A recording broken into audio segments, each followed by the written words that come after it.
is Dennis from Smoke Daddy Inc. and Pellet Pro Grill. I want to show you, I had a customer send this hopper auger arm back. The pellets are jammed in there really bad. Apparently he left it outside, water got in there, and this auger is jammed. He twisted off the end of the auger shaft. As you can see, this thing is really in there. Usually if you take a vice grips or something like this, you can move it. But this one's not able to do that.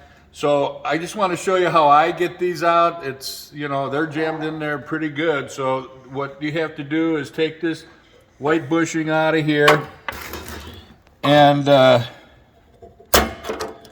only way that I've found to really get these really stuck ones, it's a little brutal, but if you take this thing, just make sure you hit it square on here.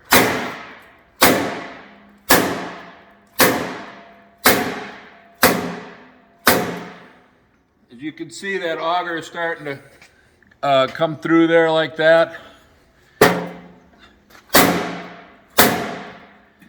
This one's really in there, man. So that is one way of trying to get that out of there.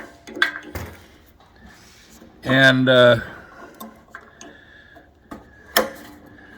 usually that'll do. Boy, this one is really in there, man. But that's how I normally get it out. If it's that tight in there, that gets in there like concrete. So this one, I still got a couple more inches here to go. So first thing is, don't get those pellets wet. In there. Okay, I think I got it here.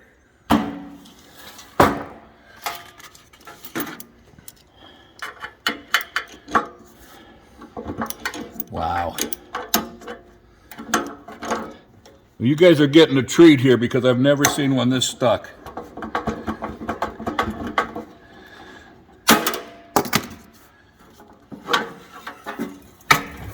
Yes, sirree, that one's in there.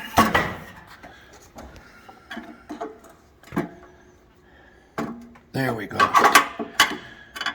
But anyway, that is basically how you have to do that. That's Am I using a flathead screwdriver there? Yeah, just to pry it, start to get it loosened up.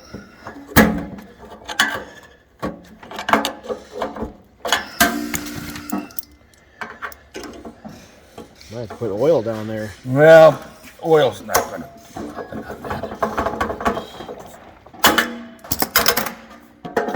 Yes, sirree, I've never seen one that stuck, but we'll get her sooner or later.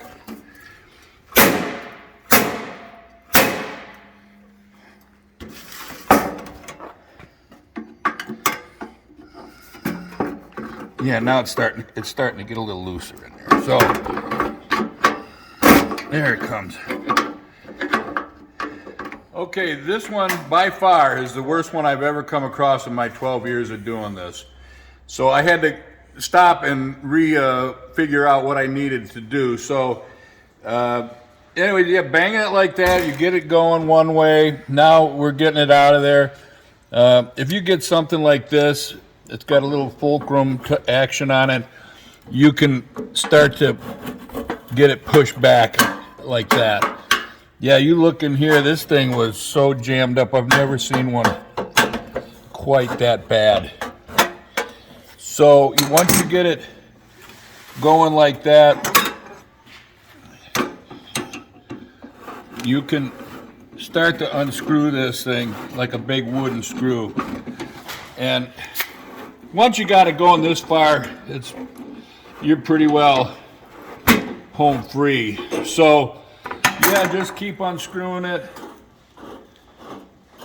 And yeah, once you get it out of there, clean out all those jammed up pellets in there and reassemble it. This guy, he did twist the end off, so we're going to have to put a whole new auger shaft in there. But yeah, once you get it somewhat loose, you should be able to unscrew it like a big wood screw. and then start to, you can even use this as a tool to, like a big drill bit actually, and start pulling that oh, excuse me, shit out of there. Look at that. I've never seen it one quite like that. So yeah, you can use this like a big screw, like a big drill, and start pulling it out of there and clean it all out. Now after you bang it around like that, yeah, you're gonna have to really double check the front of it here. Try to be careful, you know, that the burn pot's not warped where you're gonna end up losing air underneath here. So yeah, this one was really bad. I've never had one quite like that, but that's pretty much the only way that you're gonna be able to do that. Now, if there's any gaps around here, what would you use to seal that up? Once you get this burn pot out, if you can kind of get it back, you know, where it's sealed up, I have used some of that high temperature aluminum tape to kind of seal that up. But yeah, do the best you can to get that sealed up. You may even want to, you know, you get a hammer, you can get it flattened down pretty good. So that's the only thing. That's the only way that I see to get them out of there. So yeah, that's it. If you have any questions, give us a call at 847-336-1329, and we'll be happy to help you get it fixed up. So thanks for looking. Go start cooking.